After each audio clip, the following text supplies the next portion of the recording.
Héctor Jaime Ramírez Barba es un destacado médico y político mexicano, especialista certificado en cirugía general y salud pública, doctorado con honores en ciencias de la salud con énfasis en cirugía y doctorado con honores en administración pública por la Universidad de Anáhuac. Actualmente es profesor honorífico de la Universidad de Guanajuato, académico emérito de la Academia Mexicana de Cirugía, académico de número de la Academia Nacional de Medicina de México y miembro del Consejo Consultivo de la Asociación Mexicana de Cirugía General, AC.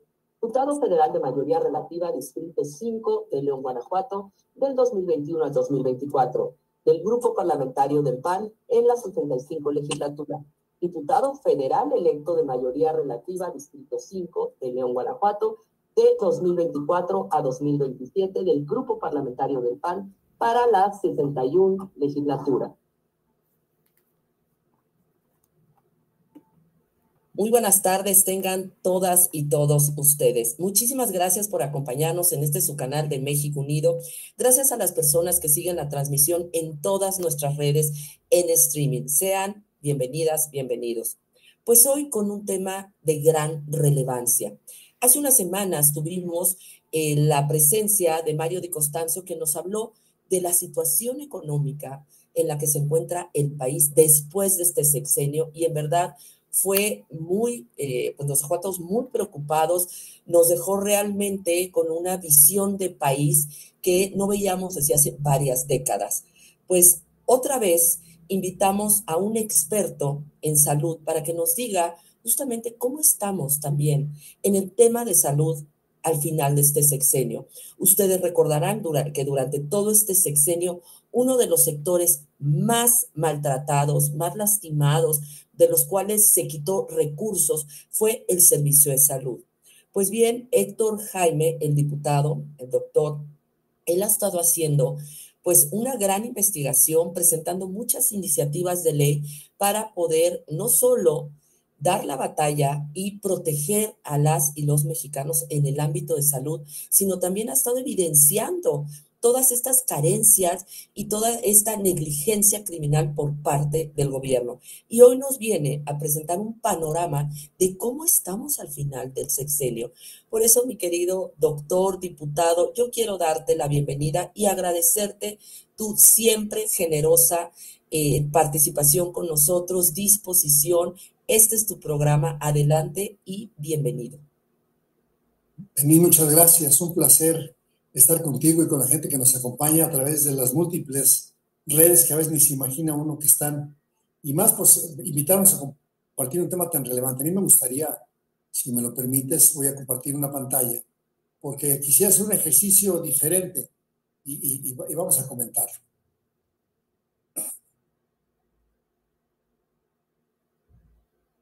Ok, ahí estamos.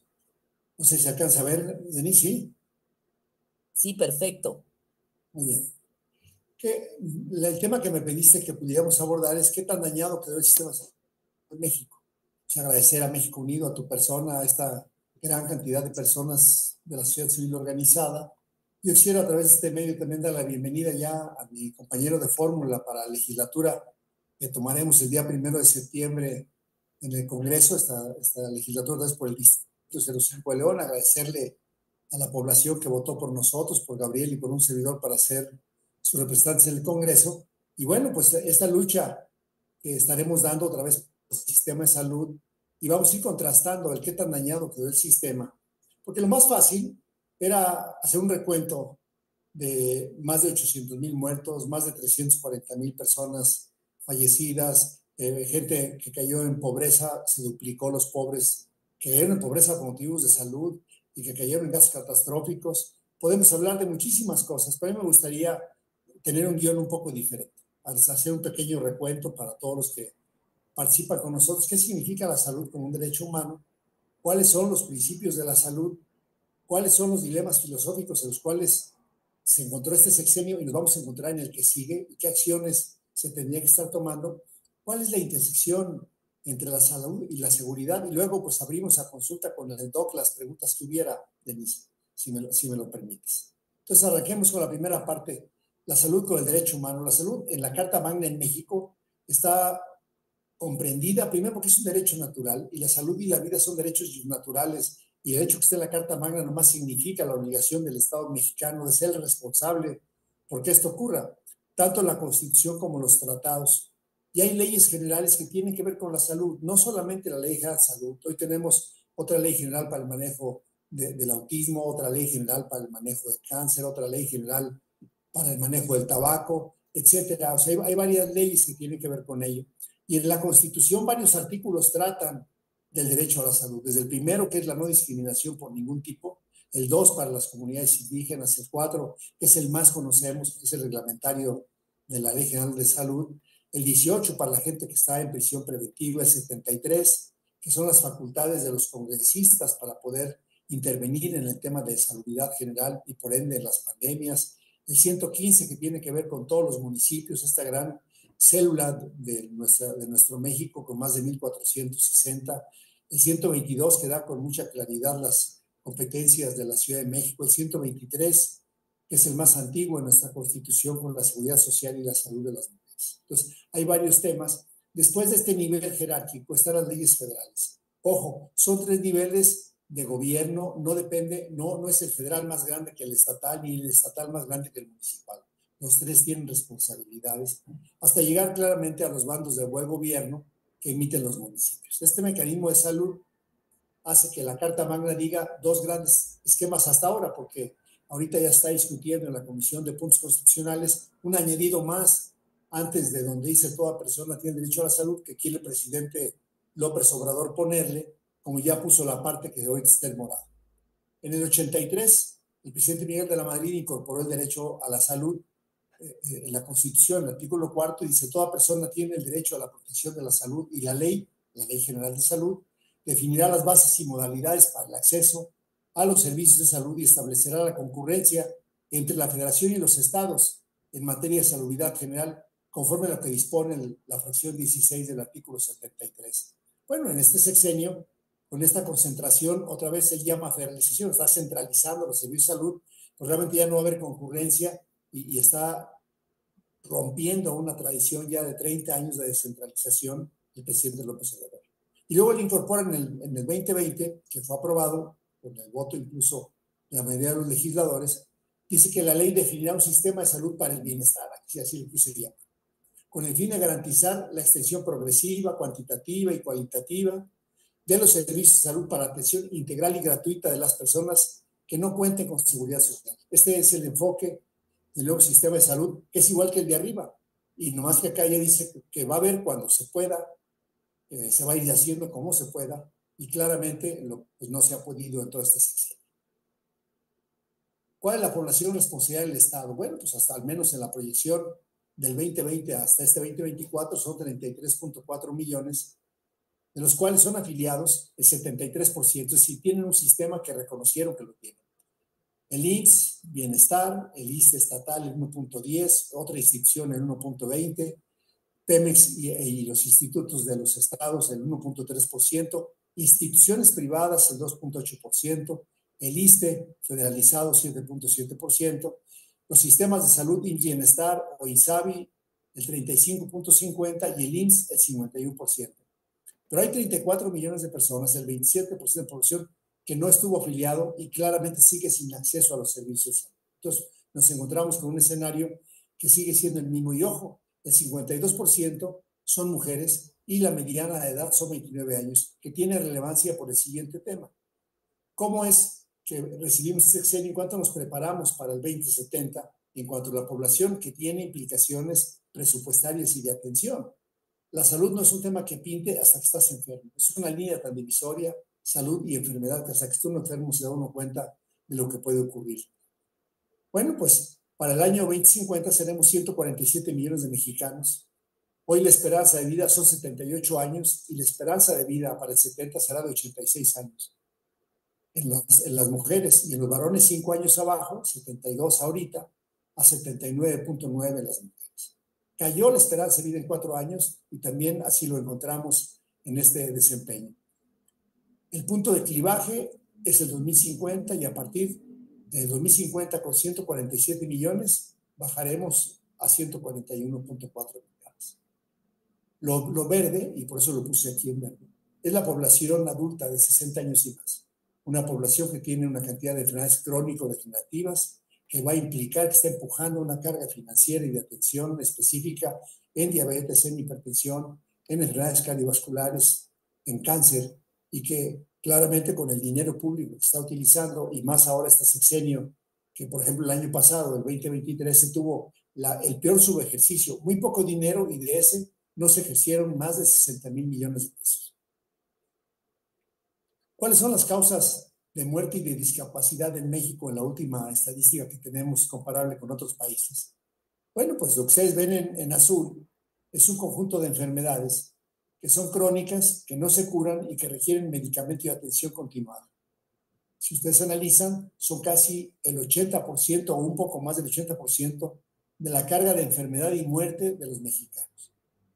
Esto que está en rojito son enfermedades infectocontagiosas de maternidad, pero hay algunas que son infectocontagiosas, pero que se hacen crónicas con los medicamentos, como el HIV, por ejemplo, la hepatitis C, la tuberculosis. Y por último, un conjunto de enfermedades de violencia, de accidentes, de lesiones, en el cual la violencia, el suicidio, por ejemplo, los accidentes en carretera, son una carga importante en la enfermedad. Entonces, el mapa que tenemos es un conjunto de enfermedades que con la dimensión de población que tenemos de adultos mayores, es muy complicado decir que al menos el discurso que se estuvo diciendo de que hay que atender primero la prevención, pues claramente no se pudo. Y así vemos como en el 2022 hubo 834,000 muertes, en el 2023 846,000, y la gran mayoría son de este grupo. Y de este grupo, vean, infarto al miocardio, y noten ustedes cómo hay un azul más intenso aquí, porque en la enfermedad renal crónica o en la diabetes significa que en los últimos 10 años hay un incremento significativo de la enfermedad. Todo el grupo de cánceres de pulmón, colorectal, de estómago, de mama, los accidentes vasculares cerebrales, la cirrosis hepática, las enfermedades del tubo digestivo, y hay un grupo además interesantísimo, más de 1.2 millones de gente padeciendo Alzheimer, Parkinson, y la salud mental, pues claramente sin atención, salvo una reforma en la ley de salud que no se repercutió en más personal o en un modelo que hoy se esté financiando. Si tenemos un escenario de los últimos 6 años y los próximos que vienen, complejo en cuanto a los requerimientos se va a tener la población bien.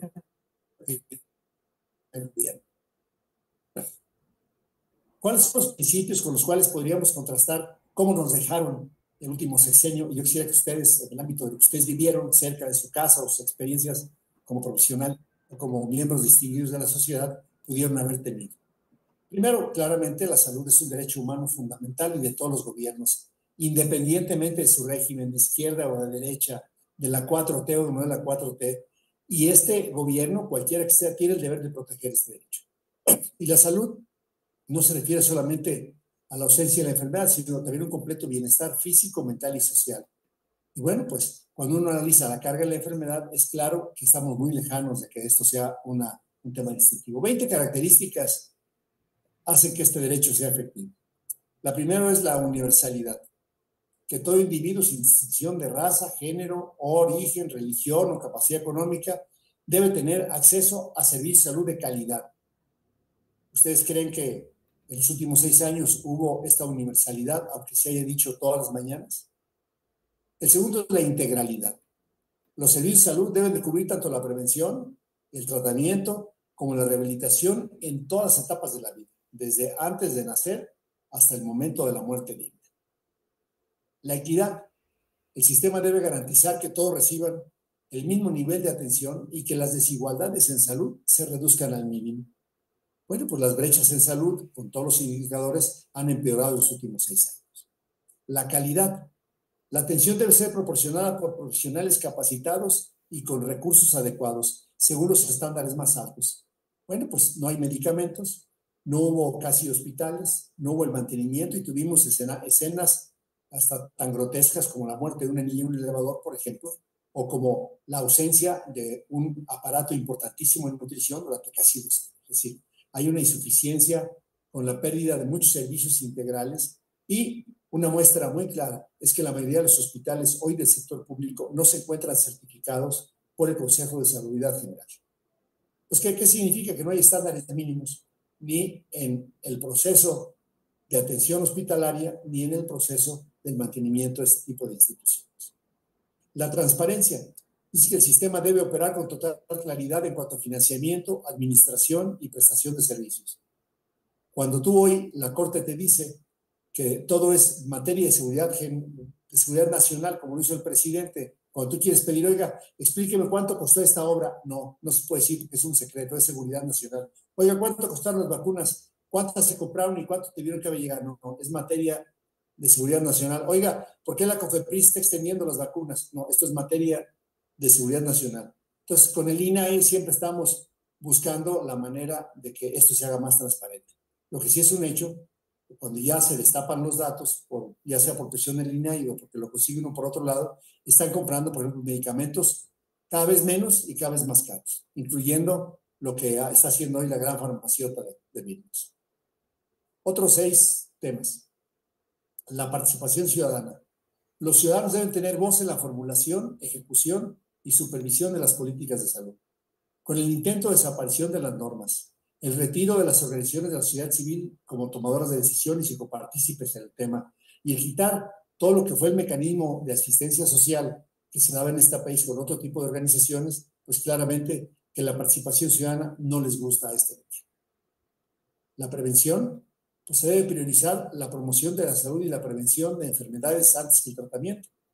Voy a dar el tema más preocupante en México: diabetes, sobrepeso y obesidad. El año pasado, por ejemplo, apenas se ejerció el 5% de una pírrica cantidad que se asignó al presupuesto. De 1,000 millones se ejercieron casi nada en la estrategia de promoción y prevención de la salud. Entonces, pues claramente los sellitos que se ponen en los empaques pues no son lo suficiente para que esto pueda servir. Eficiencia. Maximizar el uso de recursos para ofrecer la mejor atención posible al mayor número de personas. Menos recurso, un gran subejercicio. Un año, por decirles algo, se asignaron 33,000 millones de pesos para comprar vacunas. Solamente se ejerció el 20%. El resto, pues, se manda de regreso a Hacienda para que se vayan a las obras magnas de este presidente. No hay maximizar recursos. Traen a 2,400 médicos cubanos y dejan de contratar a casi 37,000 médicos mexicanos que ingresaron en este sexenio.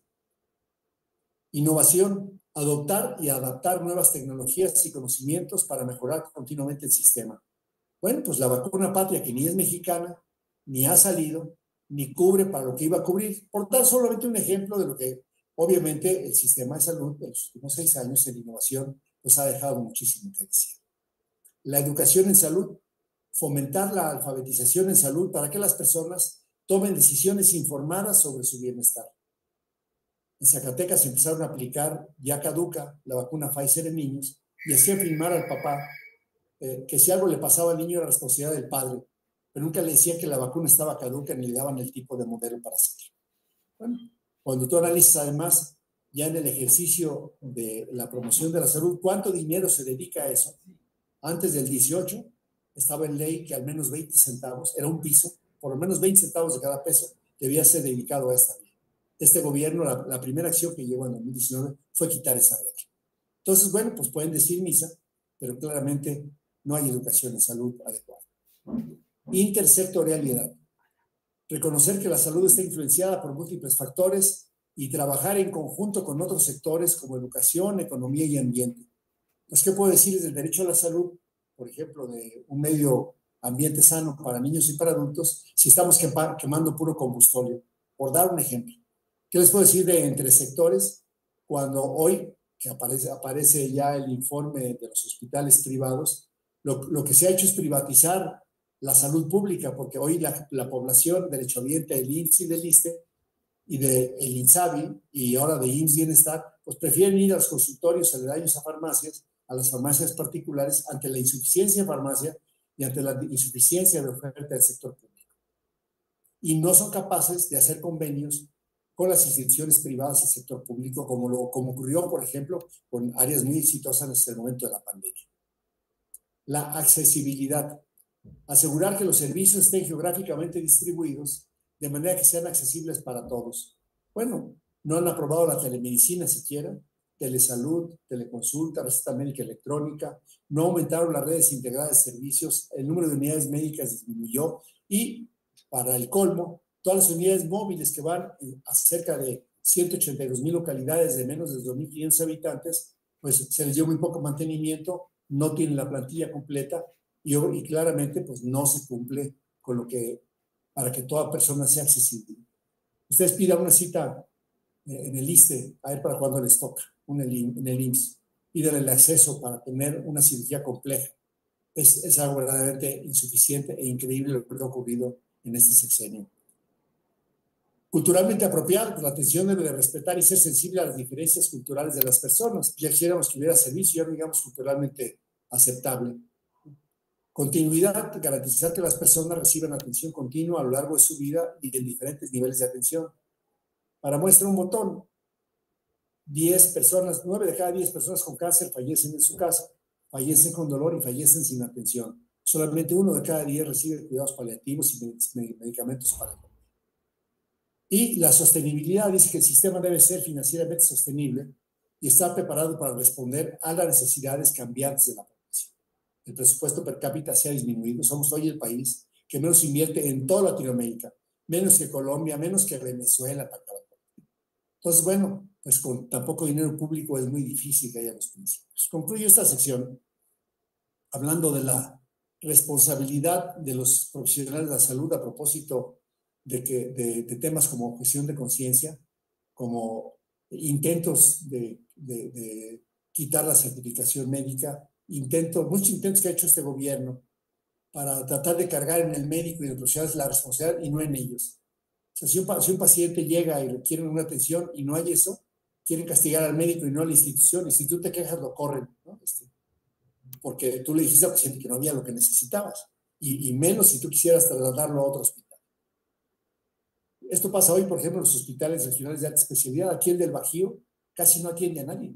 Tienen una tasa de ocupación ahorita como del 20%, porque están en el INSABI. Entonces, su cartera de servicios, que en teoría es muy grande, en la práctica no acepta nada porque no tienen nada. Fomentar la investigación para mejorar la calidad, la eficiencia y la eficacia de los servicios. Bueno, la cantidad de protocolos registrados de investigación clínica o básica en el tema de salud se disminuyó. Se quitaron los fideicomisos y se tendrá que construir de otra manera. Si la investigación fue un fracaso y forma parte de lo que nosotros planeamos. Trabajo en equipo, fomentar la colaboración entre distintos profesionales para una atención multidisciplinaria. Y pongo como ejemplo la salud mental. Tú lees la ley de salud, las reformas que se hicieron, están magníficas. Y cuando preguntas dónde están todos los profesionales de salud, en salud mental en los hospitales de segundo nivel, ¿quiénes son? Pues no existen. O bueno, en la atención primaria de la salud, que era la base de este esquema, tampoco existe. Solamente, al igual que la Constitución, solamente saliva. La ética, la toma de decisiones y la atención en salud debe regirse por principios éticos y valores humanos. Cuando tú ves a un presidente insensible, a López-Gatell, diciendo que no le preocupaba la votación porque los muertos ya no votaban, claramente marca el ánimo de esos funcionarios en no sentir el dolor de la otra persona. No se pueden poner en los pies del sufriente. Y por último, la adaptabilidad dice que el sistema debe ser capaz de adaptarse a los desafíos emergentes, ya sean por enfermedades nuevas, por crisis económicas o por desastres naturales. Ya vimos un presidente atorado en el camino rumbo a Acapulco, en el Otis, el presidente del Estado mexicano atorado en un jeep. Pues ya imagínense si llegaron medicamentos a Acapulco. A la fecha, yo acabo de estar hace menos de 22 días, es un desastre todavía el sufrimiento de ese pueblo, y ahorita pues la desatención franca del gobierno federal. Conclusiones, yo sí creo que debemos de ir empujando para allá. Un sistema de salud debe ser un reflejo de los valores y derechos fundamentales de una sociedad. Al garantizar la salud de su población, un país no solo protege un derecho humano fundamental, sino que también invierte su futuro y un bienestar colectivo. Y es el deber de todos, porque también nos toca a los ciudadanos, desde los responsables políticos hasta los ciudadanos, trabajar juntos para construir y mantener un sistema de salud que cumpla estos principios. Esos son los retos que tendríamos como mexicanos unidos en este tema. ¿Cuáles son los dilemas filosóficos? Luego empezamos si la 4T, si salud para el bienestar, un México sano. Vamos a dar oportunidad, René, con mucho gusto, al terminar el tema para poder abrir el diálogo, si me lo permites. En el paisaje filosófico nos encontramos constantemente frente a la tensión entre el ideal y la realidad. Y ese es el gran problema que tenemos ahorita, aún en la toma de decisiones a partir de septiembre. El deber ser de un sistema de salud es un ideal que al examinarlo a la luz de la asignación presupuestal nos revela contradicciones inherentes a nuestras sociedades. Todo mundo dice que es necesaria la salud y pon todos los epítetos que tú quieras y se corresponderá con el presupuesto. Vamos a ver algunas contradicciones.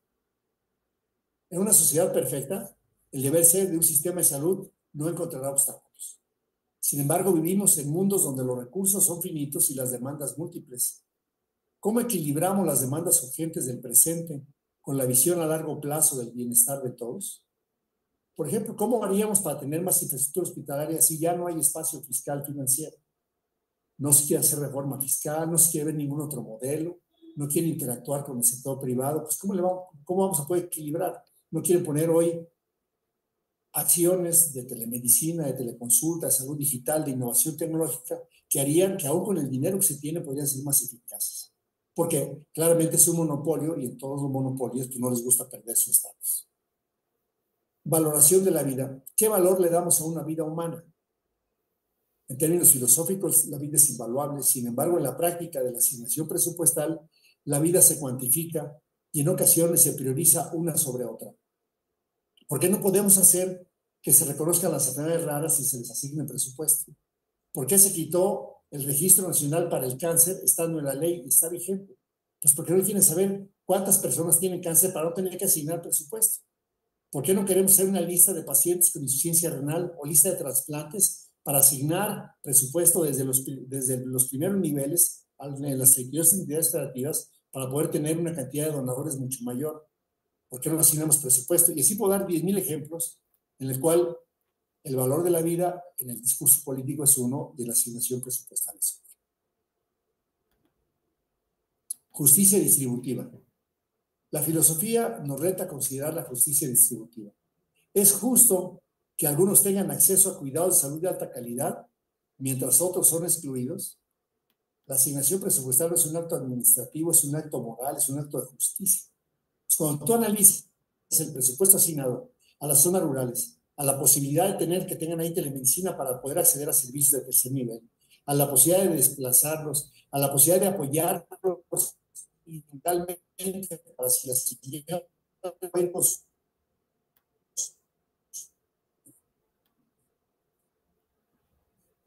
en el apoyo de la mamá, papá, cuidando y vivienda y para cuidar al resto de la familia en la comunidad. El bien común contra los intereses particulares. En la arena política, el bienestar de todos a menudo se ve comprometido por intereses particulares. La lucha presupuestal refleja esta tensión entre la visión colectiva y los intereses de grupos poderosos. Para debilitar, por ejemplo, a los estados que no han querido firmar con el bienestar, no se les manda ningún recurso extra para hacer ninguna clínica.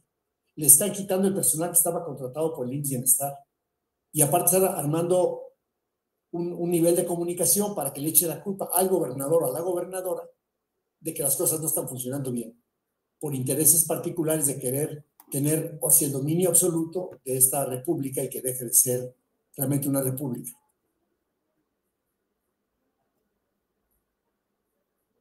Temporalidad y perspectiva. El presupuesto a menudo se decide en ciclos anuales, mientras que las necesidades de salud son a largo plazo. ¿Cómo superamos esta desincronización entre la urgencia de las demandas actuales y la necesidad de planificar el futuro? Bueno, el Plan Nacional de Desarrollo del gobierno, que fue del 18 al 24, la única acción que estaba para el plan de salud era el INSABI y ya no existe, a los 3 años falleció. Y otra vez un instrumento y una institución, el sistema de planificación hecho sobre las rodillas, pues ¿cuándo se va a hacer un plan como el que hoy tiene Egipto, por ejemplo, y que ha sido muy exitoso, que estaré escribiendo de él en los próximos días, de un plan realmente definido a X tiempo? Y que tú vayas poniendo desde lo local con la participación de toda la ciudadanía ir mejorando la salud desde lo local hasta lo nacional. Salud y autonomía. Desde una perspectiva filosófica, la salud es un facilitador para que el individuo alcance su potencial completo. Un presupuesto que no garantiza la salud es, por lo tanto, limitante de la autonomía y la libertad individual, claramente. No puede haber cobertura universal, como lo quieren decir, si no das el mínimo de dinero, al menos para un paquete básico de servicios de promoción, de prevención, de tratamiento y de rehabilitación. Y no lo existe. Se ha disminuido de manera significativa y además, entre las diversas instituciones, el presupuesto es muy complicado. Pemex tiene casi 10 veces más por cabeza que el IMSS Bienestar.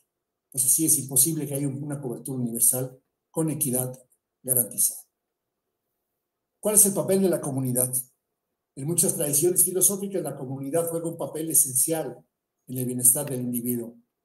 En la asignación presupuestal que viene, ¿se estará considerando realmente el tejido social y la cohesión comunitaria? De antemano les puedo decir que no. Ya conocemos cuál es la estructura presupuestal para el siguiente año y está igualita que antes. Más que ahora, en vez de le quitaron más dinero a la Secretaría de Salud para enviárselo a la estructura del Instituto Mexicano del Seguro Social en este nuevo bodrio que se llama IMSS Bienestar. Compromiso intergeneracional. La filosofía nos reta a pensar en las generaciones futuras. La asignación presupuestal no solamente refleja o afecta a quienes viven ahora, sino también a quienes vendrán después. ¿Estamos realmente comprometidos con los que vienen o nada más estamos hablando en saliva?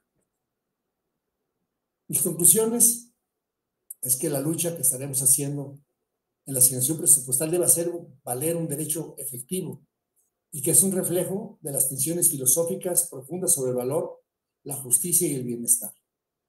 Morena, sabiendo que y platicando con las y los compañeros legisladores, se dan cuenta que el presupuesto no es suficiente. Te lo dicen en corto, pero cuando votan, votan como dice el presidente, incluso sin mover una coma. Además, no es un solo ejercicio económico político, es un fundamento ético. Pues claramente no hay ética en su comportamiento en la asignación presupuestal.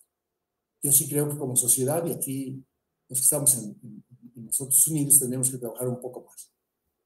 Debemos reflexionar sobre nuestras prioridades y la visión del mundo que queremos construir, reconociendo que cada decisión presupuestaria es una declaración de nuestros valores y de nuestra humanidad compartida. Me llama la atención cómo las diputadas de la oposición se paran en la tribuna, están diciendo que les importa mucho el cáncer de mama, pero no hay marcadores, no autorizan equipos de nueva generación, no autorizan que se pongan más prótesis y no autorizan más presupuesto. Pues entonces, hay una incongruencia claramente filosófica entre lo que dicen y lo que se está haciendo. Mezclar la salud con la seguridad es el último punto que quiero tratar con ustedes de manera sucinta, porque tiene mucho que ver. Desde el puesto responsable de la seguridad pública de un país, la salud y la seguridad son dos caras de la misma moneda. Ambas tienen implicaciones directas en el bienestar y en la estabilidad de nuestra sociedad. Veamos cómo el deber ser del sistema de salud se entrelaza con las consideraciones de la seguridad pública. Salud pública y orden social, primer tema. Una población sana es fundamental para mantener la estabilidad social. Los brotes de enfermedades o la falta de acceso a la salud pueden llevar a un descontento social, a protestas y potencialmente a disturbios. Si hubiera hoy otra pandemia y otra vez la crisis económica, verán cómo nos pondríamos. Reducción de la criminalidad. Una adecuada atención en salud mental, adicciones, puede reducir la criminalidad y los problemas en adicciones, que a menudo están relacionados con delito. Pues, ¿qué les puedo decir de este tema? Resiliencia en crisis. En situaciones de emergencias como desastres naturales o pandemias, un sistema de salud robusto y eficiente es esencial para mantener el orden y la confianza pública. Cuando el jefe de la salubridad general de este país, el presidente de la República, no es capaz de llegar al puerto teniendo todas las herramientas del Estado mexicano y hace solamente la pantomima de atorarse en un jeep, pues claramente el mensaje que está mandando es que no hay orden y no hay confianza pública en esa institución. La economía y la seguridad. Una población enferma debilita la economía, lo que a su vez puede aumentar el desempleo y la desigualdad, que son factores asociados con el aumento de la criminalidad. Invertir en salud es invertir en seguridad. Prevención es proactividad. Al igual que en seguridad, en salud es mejor prevenir que remediar. Una asignación presupuestal adecuada para la prevención en salud puede ahorrar costos en tratamientos y en intervenciones de seguridad a largo plazo. Si no se invierte realmente para que una persona con diabetes se empodere en su salud, se autoeduque, tenga la posibilidad de hacer muy buen usuario de servicios, pues la cantidad de ciegos que tendremos, de amputados que tendremos, de insuficientes renales, con la carga que significa esto para sus familiares, será un grave problema en México. Ya lo es, pero va a ser mucho mayor en el corto plazo. Integración social. Un sistema de salud inclusivo puede ayudar a integrar grupos vulnerables y marginalizados, reduciendo así las tensiones sociales y potenciales focos de conflicto. Y hablamos hasta grupos de autoayuda en cualquier tipo de enfermedad o con cualquier asociación. Educación y conciencia. La promoción de una educación en salud efectiva puede llevar a comunidades más informadas y conscientes, lo que puede resultar en menos delitos relacionados con el desconocimiento o la desinformación. El esquema de Plan IYUD, por ejemplo, que está haciendo en Guanajuato, tiene una muy buena lógica de poder fortalecer esta educación y conciencia en los temas claramente de salud mental y adicciones. Seguridad fronteriza. Bueno, pues ya que les puedo decir, después de que nuestra gente de Chiapas ahora está yendo a Centroamérica por la inseguridad. Pero el mundo globalizado, las enfermedades no conocen fronteras. Tenemos que comunicarnos entre los países para tuberculosis, que es un serio problema. VIH-Sida más tuberculosis, otro serio problema. Un sistema de salud sólido es esencial para detectar y responder rápidamente a amenazas de salud que pueden ingresar al país. Ya por último, la colaboración e interdependencias. Al igual que en seguridad, la salud requiere de cooperación entre diferentes entes gubernamentales y no gubernamentales. Una buena gestión en salud puede ser un modelo para otras áreas de la administración pública. La red municipal de municipios por la salud, por ejemplo, pues que se desapareció. Todas las experiencias exitosas de los municipios, los presidentes municipales y sus ayuntamientos atendiendo las materias que el 115 les da puntualmente para el manejo de la salud, como es agua, mercados, rastros, panteones, etcétera, pues obviamente implican serios determinantes en la salud que pueden afectar a la población. Y por último, pues presupuesto y priorización. ¿A qué le vamos a poner? Desde una perspectiva de seguridad es esencial que se asigne un presupuesto adecuado para la salud. Los costos de no hacerlos, en términos de disturbios, delitos, pérdida de confianza, pueden ser mucho mayores que la inversión inicial. Mis conclusiones para este tema en el futuro próximo es que la salud y la seguridad son interdependientes y no podemos aspirar a una sociedad segura y estable si no garantizamos el bienestar físico y mental de nuestra población. La inversión en salud es una inversión en paz, la estabilidad y la prosperidad de nuestro país. Y como responsables de la seguridad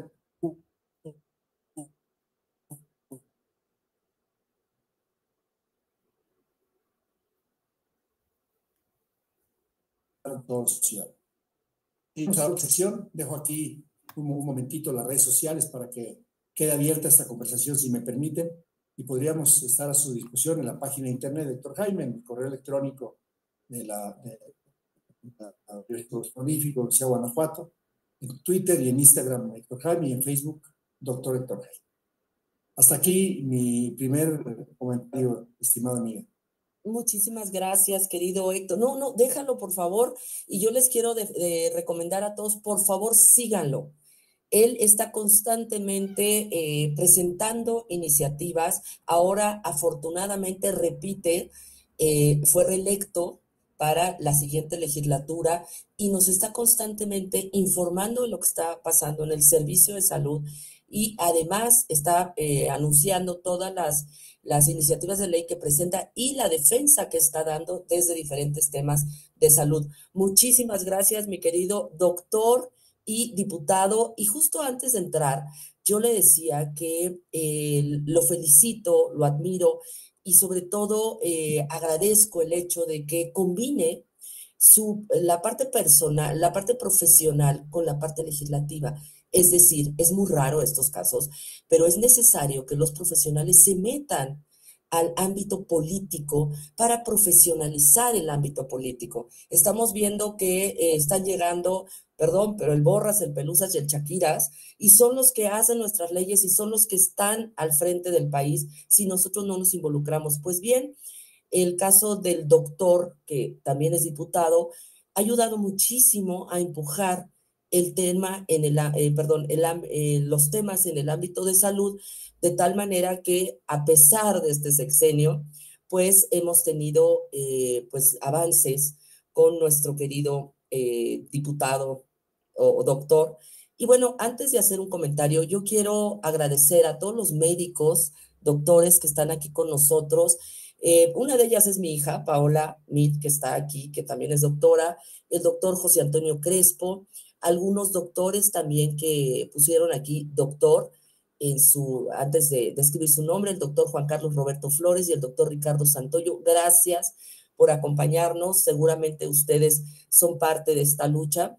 Bueno, yo nada más hacer un breve comentario a tu exposición, a tu brillante exposición, querido Héctor, sobre todo sobre este impacto que tú planteabas de la estructura social en donde a medida que va envejeciendo la población, se va haciendo una gran carga sobre las nuevas generaciones, porque estas nuevas generaciones tienen que producir mucho más para poder pagar impuestos y mantener el servicio de salud de esta población de personas de la mayor edad que necesitan estos servicios, o sea, menos juventud, mayor grupo de la tercera edad, y esta pirámide que se invierte, pues evidentemente pues no a muy largo plazo nos va a traer unas terribles repercusiones, y más con un servicio de salud tan lastimado por este gobierno. Por otro lado, también el impacto que ha tenido y las nuevas enfermedades, no son nuevas, las enfermedades que han surgido en el país por esta negligencia o que se han incrementado por esta negligencia e indolencia por parte de este gobierno que ha priorizado otras cosas, desprotegiendo y descobijando lo que es un derecho humano, tú lo has dicho, y todos y cada uno de estos principios que nos mencionaste, no hay uno solo que haya sido respetado por este gobierno.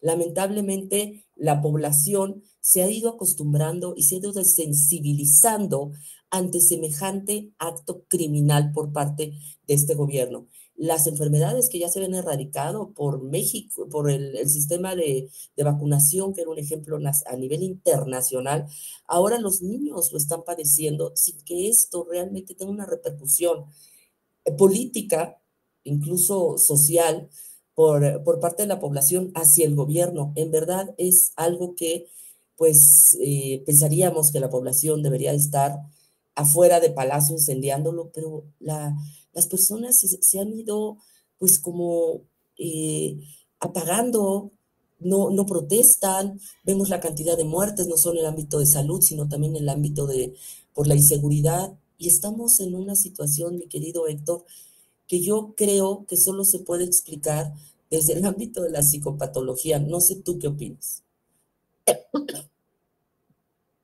Primero firmo todo lo que estás comentando. Y respecto a eso, es un asunto muy curioso porque cuando la población está sana, no se acuerda de esto hasta que la pierdes. Entonces ya se hacen grupos un poco de más, con más fuerza.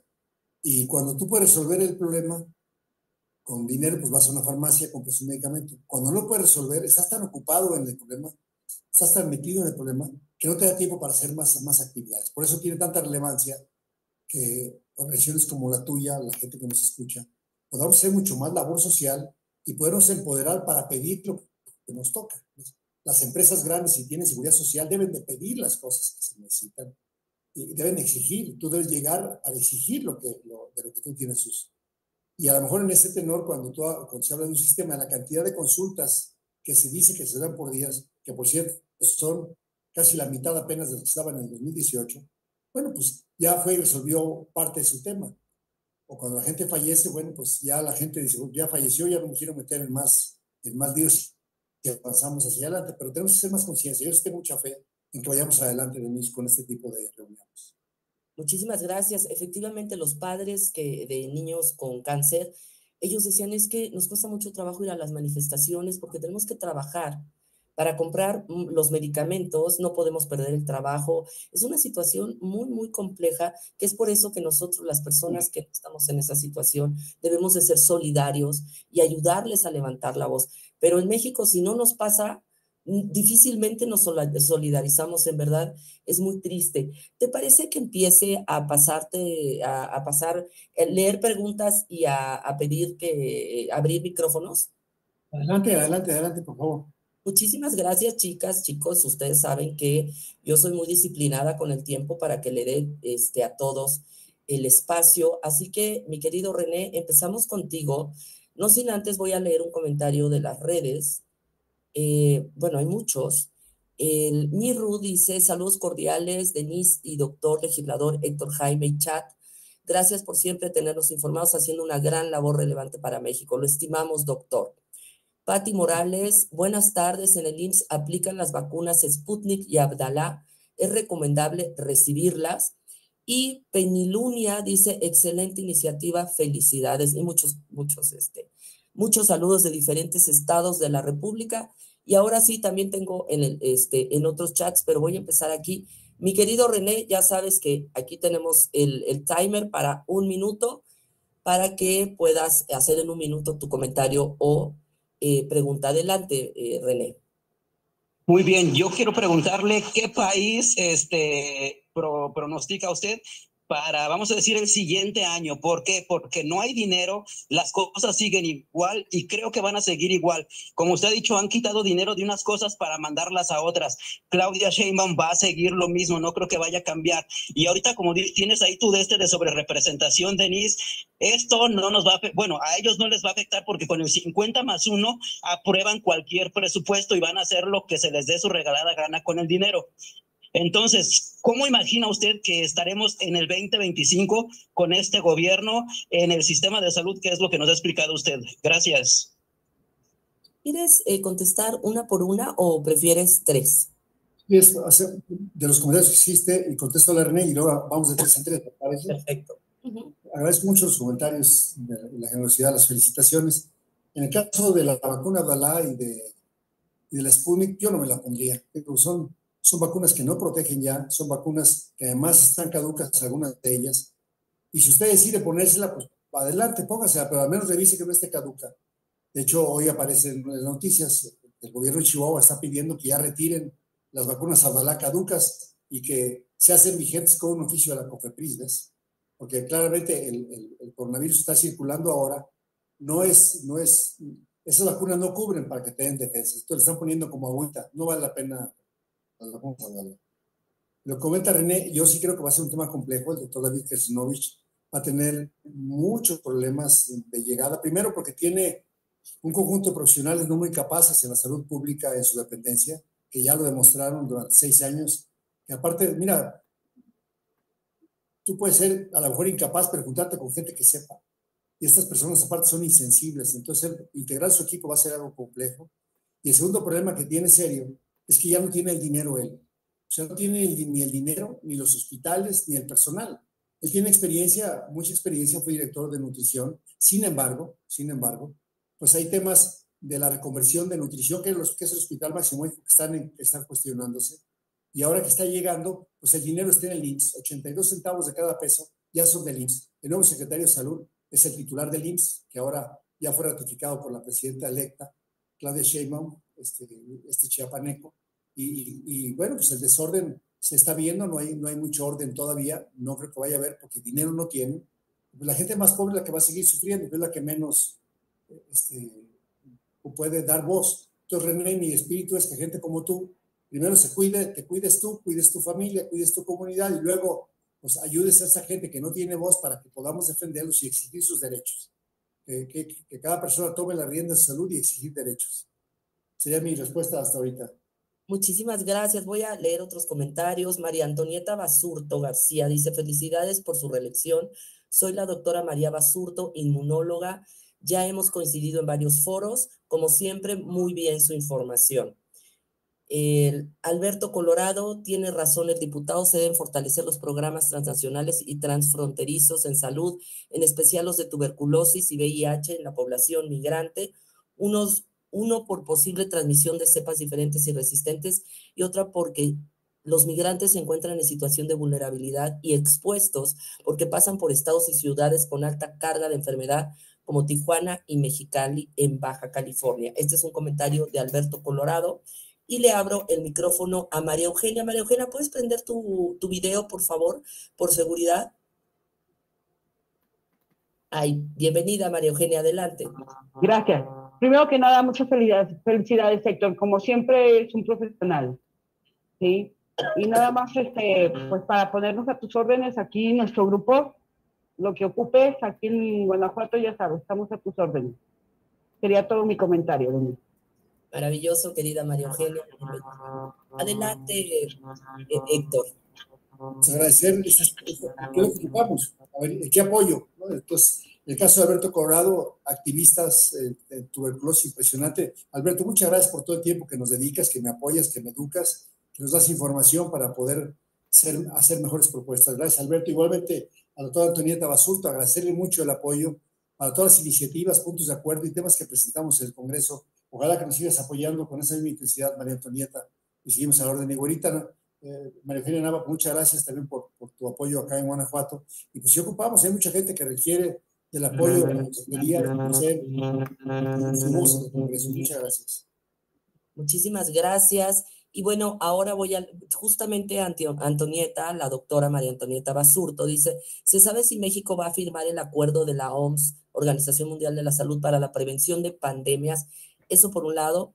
Y por otro lado, tengo por acá otra pregunta, perdón, de las redes. También, ¿quién evalúa la calidad de la salud en México? Pregunta Fernando López Neblina. Y ahora abrimos el micrófono aquí a José Ulises. José, prende tu micrófono si eres tan amable, perdón, tu video, si eres tan amable. Buenas tardes, doctor Héctor. Mi nombre es José Ulises, de acá de Zapopan, Jalisco. Le voy a hacer dos preguntas rápidas y tomando el tiempo que no lo he aprendido. Ahí voy. Ahí voy, listo. El sistema de salud a 2027, con los programas sociales a la gente de la tercera edad u otros, y la salud, ¿serán afectadas a nivel general o no? ¿Y realmente la megafarmacia es funcional a mediano y a futuro? ¿Y si las medicinas que están ahí están caducas o no, como se dice? Gracias. Gracias, José Ulises. Adelante, doctor. Muchas gracias. Primero, para María Antonieta, realmente el acuerdo de las pandemias ha sido muy, muy debatido. Hay cosas que no gustan en cuanto a la posibilidad que va a tener la OPS y la OPS de introducirse en los países. De hecho, la discusión se ha pospuesto, se volvió a posponer, ya se iba a votar y se volvió a posponer. El gobierno mexicano se ha manifestado a favor, pero muchos otros gobiernos no. Chile, Argentina. Entonces ha sido difícil a nivel mundial, estamos de acuerdo en protegerse todos, lo que no está de acuerdo son las medidas como lo hicieron ahora que en esta dictadura sanitaria que estuvimos durante 3 años, en el cual no te permitían hacer muchas cosas, pero tampoco te daban para que tú hicieras las cosas. Entonces, estar sometido a una dictadura sanitaria es algo muy complejo y este protocolo que se pretende aprobar, yo he intentado participar, he pedido participar como legislador en estas decisiones que presente el Ejecutivo y luego que son ratificadas en el Senado, pues para conocer con más detalle, hay cosas que yo no estaría de acuerdo en que lo firmara México, y hasta ahorita lo que te puedo decir es que en su conjunto México quiere firmarlo, pero muchos países del mundo no. Y hay que avanzar un poco más en esto, María Antonieta, nos puedes apoyar. En el caso de Fernando López Neblina, le mando un abrazo, cirujano muy distinguido que está en el norte del país. Fernando, la tutela de la calidad de los médicos es una responsabilidad exclusiva del Estado mexicano a través del propio Consejo de Seguridad General y de la COFEPRIS, de las autoridades educativas, y se ha dado una potestad a los consejos y a los colegios médicos, a través de las células de patente, a través de la revisión, la certificación y la recertificación. Claramente no se ha hecho de la mejor manera, pero sin embargo, lo que no se puede delegar en otros es la responsabilidad que tiene el Estado mexicano de verificar la calidad cuando, por ejemplo, a un cirujano pues le permite que a una persona le meta un cuchillo en el abdomen, es un bisturí, una cirugía, pues, cuando otra persona hace esa maniobra sin ser médico de un procedimiento, pues eso es una herida grave y es un delito. Entonces el médico tiene muchas responsabilidades, todos los profesionales, tenemos más de 72 especialidades, igualmente en enfermería, odontología, y la calidad es del Estado y de la Secretaría de Educación Pública, como lo marca la ley. Que estamos lejanos de que la tengamos, yo lo señalé expresamente para la propia calidad de un centro hospitalario, en el cual dentro de los factores que se evalúan son la calidad de la gente que trabaja allí dentro. Y por último, la pregunta que me hacen desde Zapopan, yo cuando hice mi universidad viví en Zapopan, Jalisco, porque hice mi universidad en el Centro Médico de Occidente. Hace 40 años que me titulé de allá, ya especialista en centro médico. Y el planteamiento en ambas cosas, claramente no sirve la megafarmacia, es un grave error. Y por supuesto que no se tiene la capacidad para hacer las cosas. Y para el 2027, y para el 2025, para el 2024, si no se mejora el recurso público y no hay la intencionalidad realmente de hacer todos los mecanismos de tecnología adicionales para que disminuir la inequidad existente, vamos a estar con peores resultados en salud como a la fecha. Muchas gracias, doctor. Otro comentario, Gabriel Villagrana. Felicidades, doctor Héctor, muy detallada y completa su información.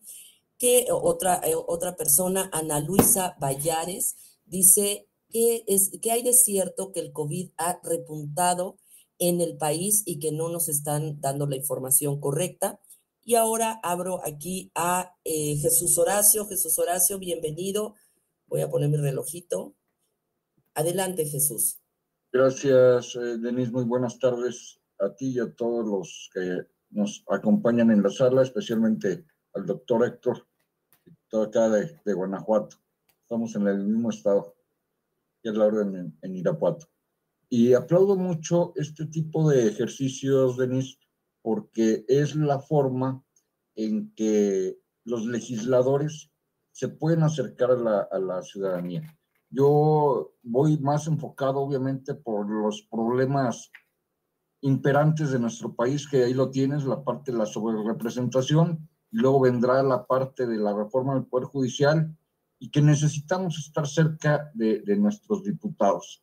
Y este espacio es muy esencial para crear esa suma entre la ciudadanía y nuestros diputados, no quiero llamarlo de oposición, de opción ciudadana. Sería el comentario, Denise. Muchas gracias. Muchísimas gracias, querido Héctor, justo a tiempo. Yo te quiero decir, Héctor, bueno, diputado, que Héctor... Jaime está bien. Sí, Jaime, no, es que los dos son Héctor, no, perdón, Sí. Jesús Horacio, me confundí, Jesús Horacio es un gran activista que ha estado trabajando muy duro también desde la oposición. Y Jesús Horacio, te quiero decir que también Héctor ha sido de nuestros mejores aliados en esta lucha ciudadana. Yo nada más quería meter esa intervención. Adelante, Héctor. Muchas gracias. Primero, pues, Gabriel, qué gusto que estés con nosotros. Ya hace un momento, al iniciar, te daba todo el crédito. Eres mucho el culpable que estemos por acá, porque tu actividad de reconocimiento por los ciudadanos en nuestro distrito es clave y seremos una buena fórmula en el Congreso y seremos voz de muchísimas gentes. Y en salud, claramente, no es un tema de política, es un tema de vidas y ahí estaremos trabajando tú y yo juntos. Muchas gracias por tu acompañamiento. Con Ana Luisa y con Horacio, claramente los temas de sobreprestación son relevantes y los temas directos de salud. Sin embargo, la carga que se nos asignó hoy de trabajo es cómo estuvo el sexenio pasado. Si analizan, vimos solamente 3 temas. Digo, se puede desglosar muchísimo la salud por indicadores, etcétera, pero lo que sí queda claro es que una gran parte es con el autocuidado de las personas, con la promoción y la prevención de la salud, pero se necesita el recurso para los que ya están enfermos.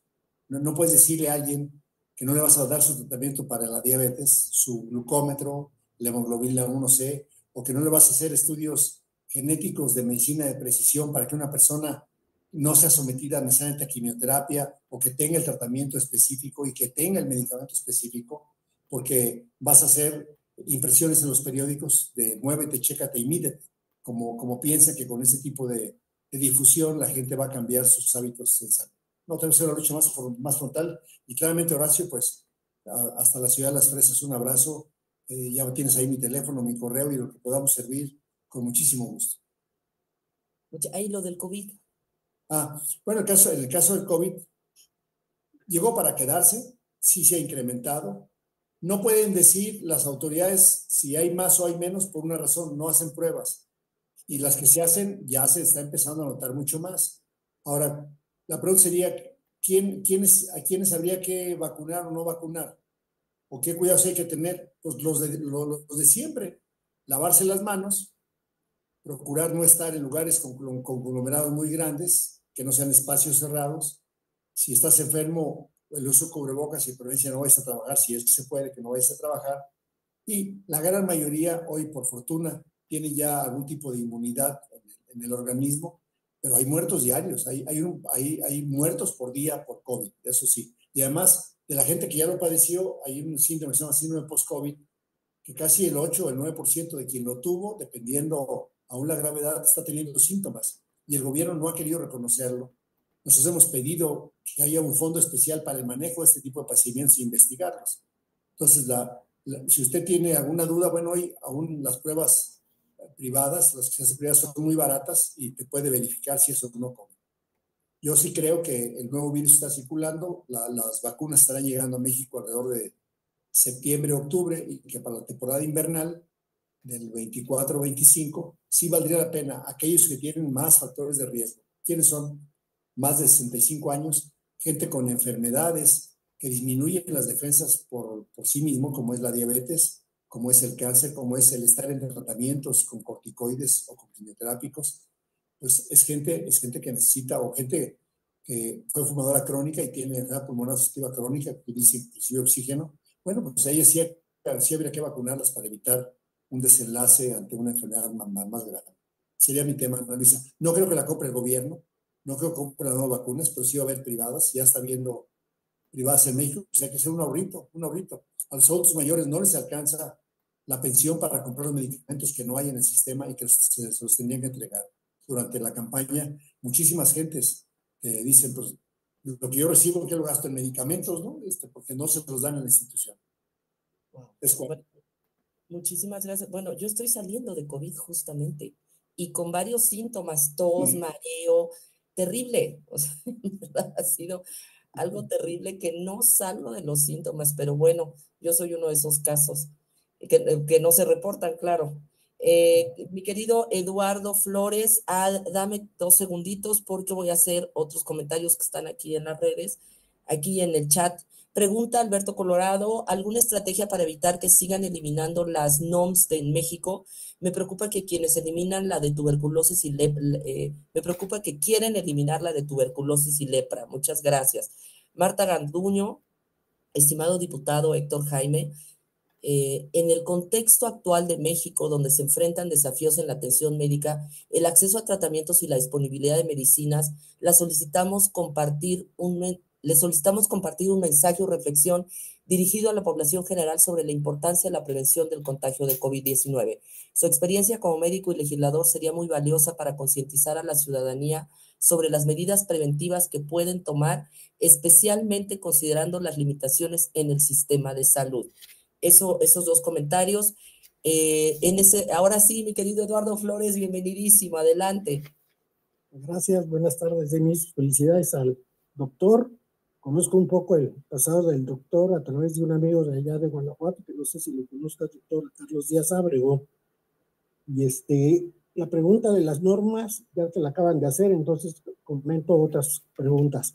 Opinión sobre la ratificación de Zoé Robledo, tu opinión de cómo hacer para revivir el FUCAN, es un organismo de carácter privado social que apoyaba mucho la detección del cáncer de mama. Este gobierno les quitó todos los apoyos que tenía FUCAN y obviamente se carecen los servicios para la gente de menores recursos. ¿Qué hacer en ese caso?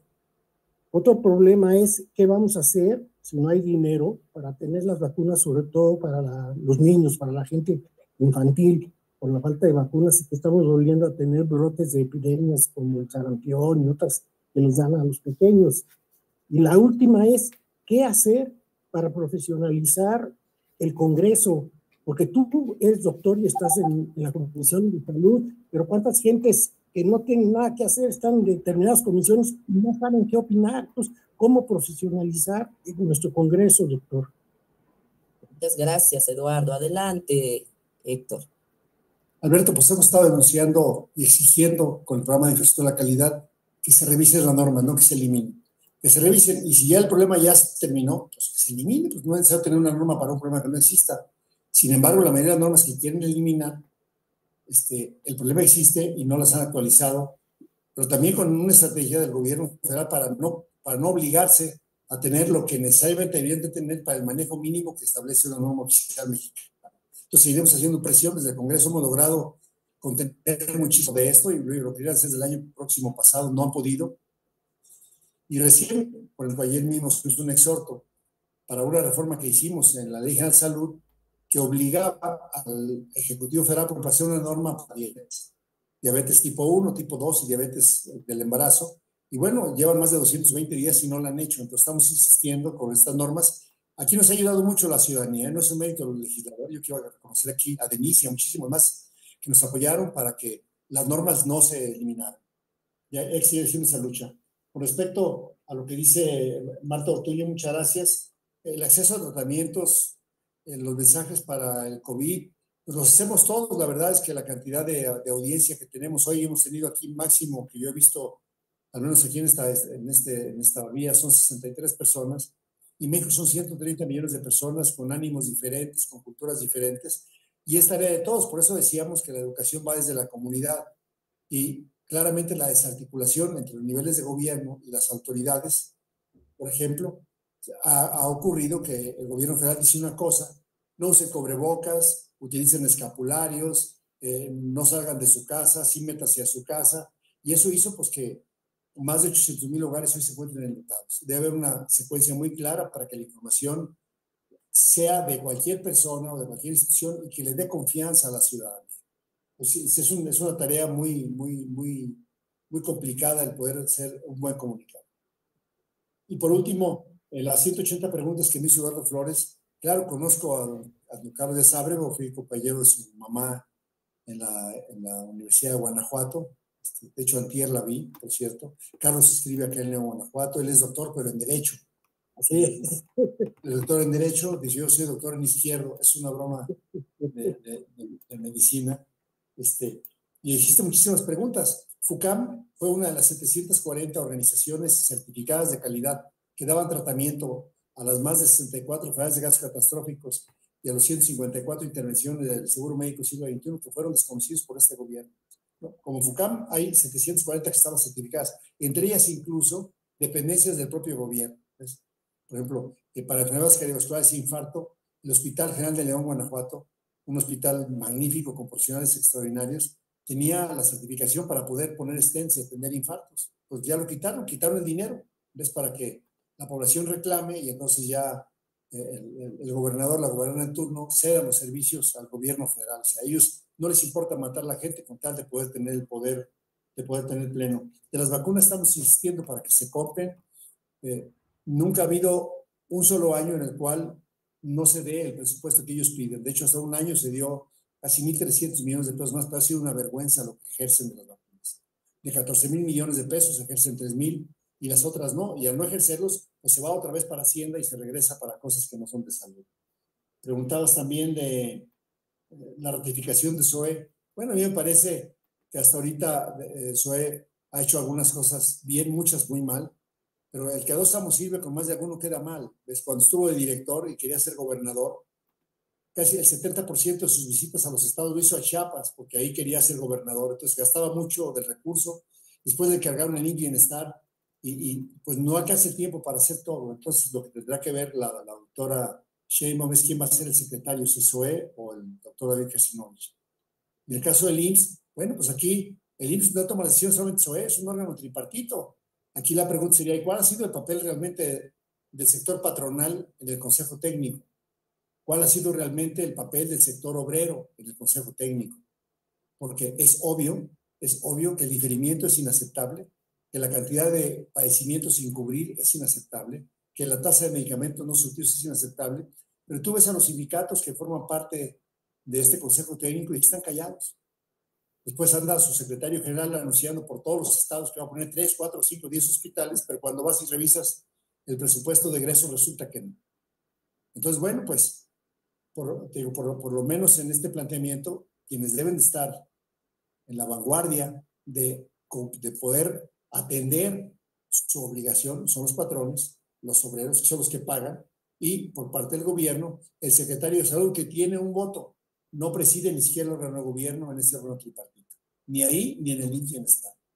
Entonces, pues va a ser secretario de Salud, como son por ejemplo, secretario de Salud, el de Nayarit, donde ya no tienen los hospitales de Nayarit, ya no tiene el personal de Nayarit, ya no tienen las ambulancias de Nayarit, ya no tiene nada más que el nombramiento y el salario de secretario de Salud, porque todo lo hace Valentín.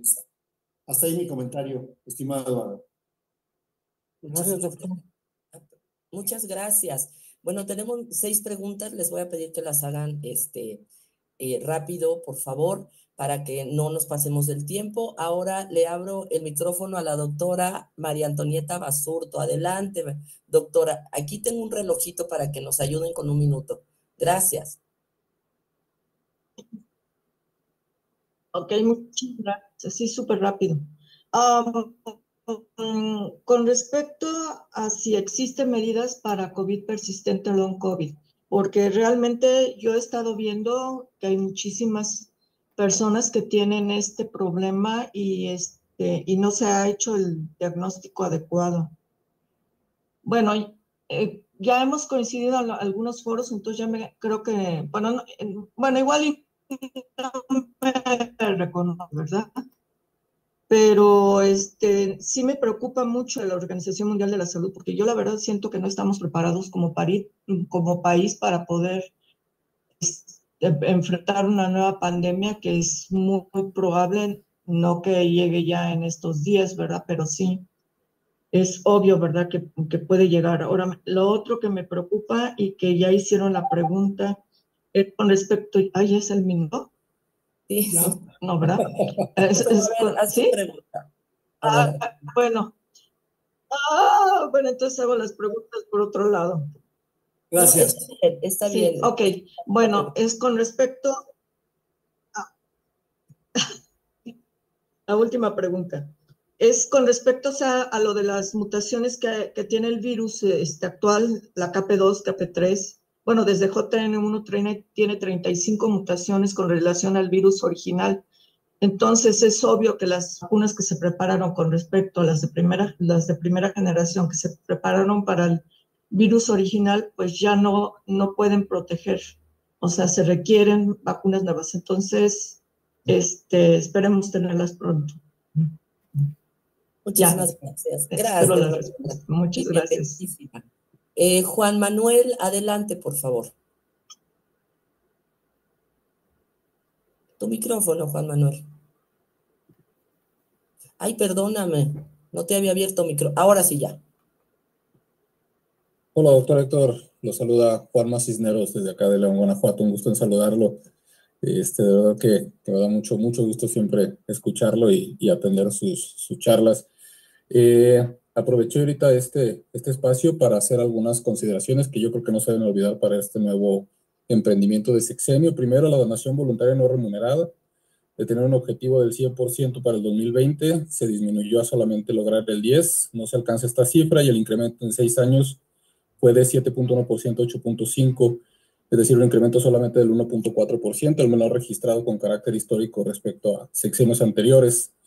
En las campañas del CNTS, de haber realizado, se realizaron 21 con 831 donadores efectivos, es decir, una pérdida de 25 campañas al final del sexenio, incluso siendo un periodo post-pandemia, cuando en 2020 se realizaron 46.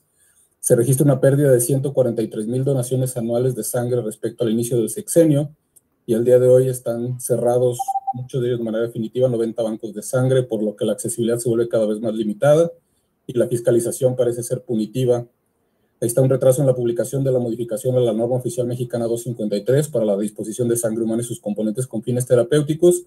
Y como bien lo comentó, en auxiliares de diagnóstico, licitaciones incompletas y la puesta en marcha pues también incompleta, con falta de disponibilidad de estudios de laboratorio, y una tragedia real con respecto a anatomía patológica, con decenas de miles de estudios pendientes de cáncer de mama, cáncer cervicouterino y otros diagnósticos oncológicos. Entonces yo creo que es un reto gigante el que se tiene en esta área, en especial en medicina transfusional. Muchísimas gracias, Juanma de Guanajuato. Marta Fernández de Castro, bienvenida, hermosa. Buenas tardes a todos, mi querida Denise, ya sabes que te quiero. Felicidades, ya lo que iba a preguntar ya se preguntó acerca del COVID y de las consecuencias que vamos a tener desgraciadamente a nivel nacional y la falta de pues de voluntad del gobierno. Entonces solamente me resta felicitarte, y si te llevas con Carlos Medina Plasencia, no sé si lo conozcas, Claro que por sí. favor dile que Marta Fernández de Castro le manda un beso con cariño a él, a sus hijas y a su esposa. Muchas gracias, y ya no me resta más que despedirme, y felicidades a todos. Gracias.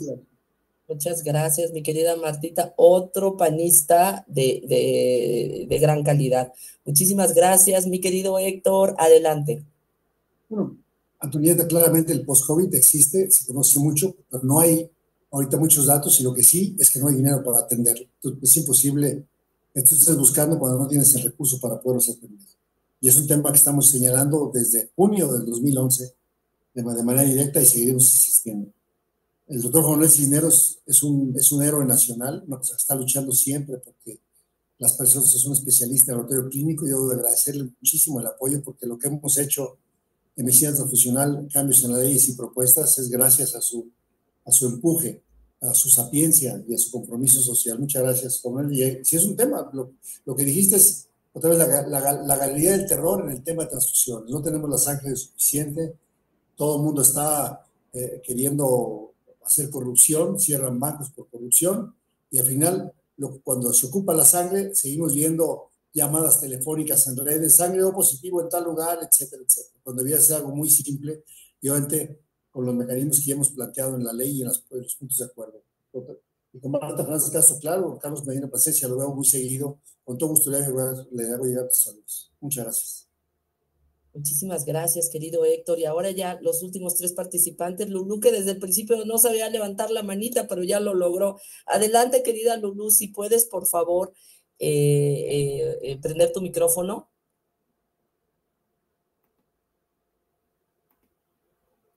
Listo, gracias. Buenas tardes, doctor. Buenas tardes, Denise. Buenas tardes, compañeros.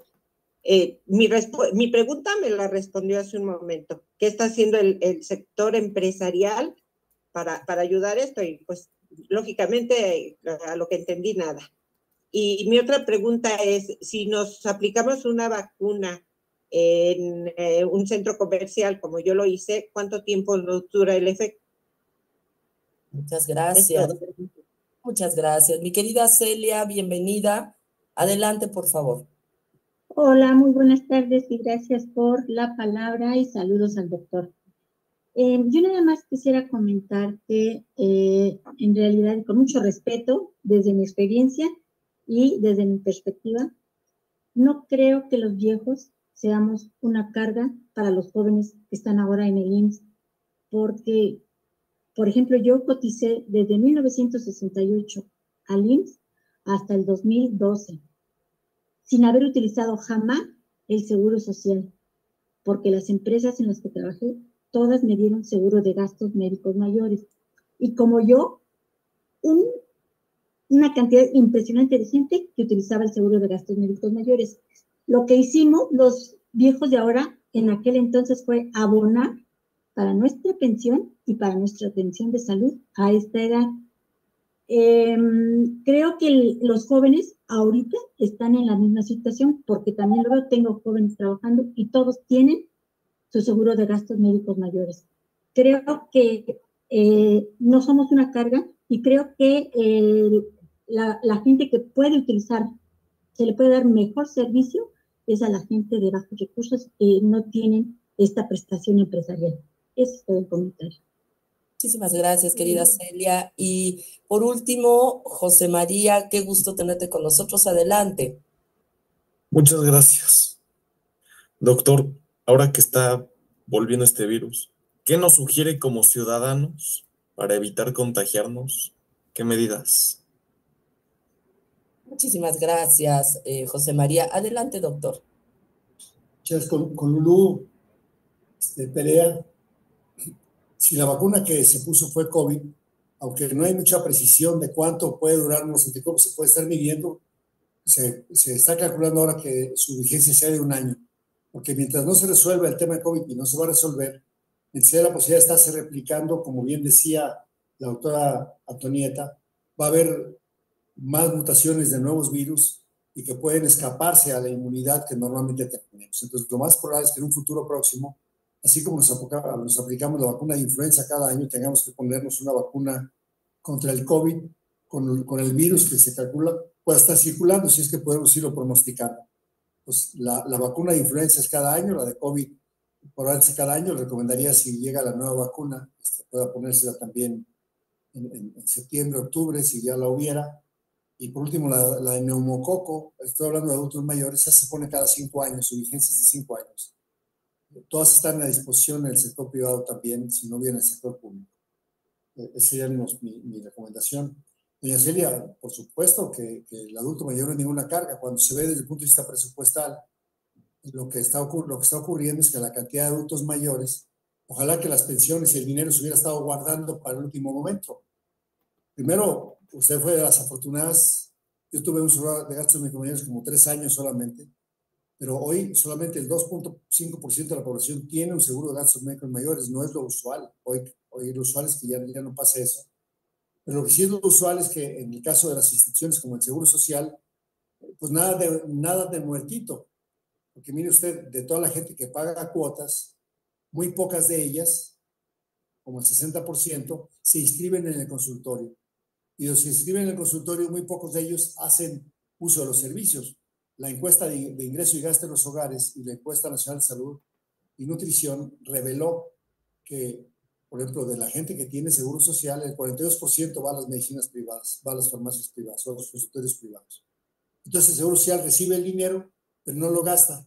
Y en el tema de pensiones, bueno, pues la pensión que recibe un jubilado de seguro social es muy diferente a la pensión que recibe alguien de seguro ordinario, y claramente está en crisis el sistema de pensiones mexicano, de forma tal que si no se aumenta la población joven que siga aportando dinero para que se paguen las jubilaciones, pues va a ser un problema muy serio en México, como de hecho ya se está proyectando que lo sea. Entonces, sí es un tema de que todo mundo trabajamos. Usted se ve muy joven, yo no sé cómo se jubiló tan joven. Todavía se ve muy joven, creo que podría todavía continuar con seguro de gastos mayores, pero bueno, al final, ya de 65 años y más, las cosas van caminando. Ha habido esfuerzos para intentar aumentar la jubilación, la edad de jubilación, pero es algo complejo. Pero lo que es un hecho es que el sistema de pensiones, que podríamos luego tener una plática de eso, es un tema complejo para el futuro. Y en el caso del sistema de salud, claro que es una carga, porque la cantidad de enfermedades que coexisten en un adulto mayor, pues son muy superiores a la de un joven. Cuando uno analiza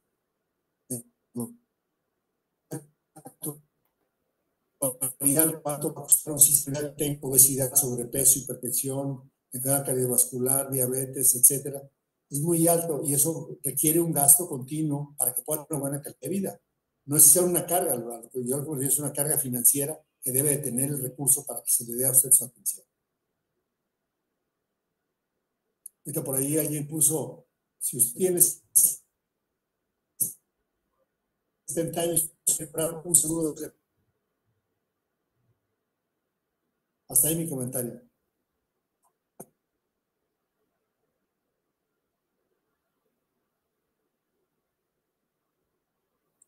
No te escuchas. Sí, no. Muchísimas gracias. Sí, es que cerré porque estoy tosiendo. Pero ya llegamos al final, querido Héctor. Muchísimas gracias a todas y a todos que participaron con nosotros, y sobre todo a ti por dejarnos toda esta información tan necesaria que vamos a seguir en diferentes shorts, así les llaman, en las redes, promocionando, porque es importantísimo que la gente conozca esta información y sobre todo que nos solidaricemos con todas las personas que están padeciendo los malos servicios de salud y que están empobreciendo su patrimonio o empobreciéndose por tener que pues asistir a servicios privados. Muchísimas gracias, querido diputado. Y antes de irte, te quisiera pedir si nos puedes dejar una reflexión final.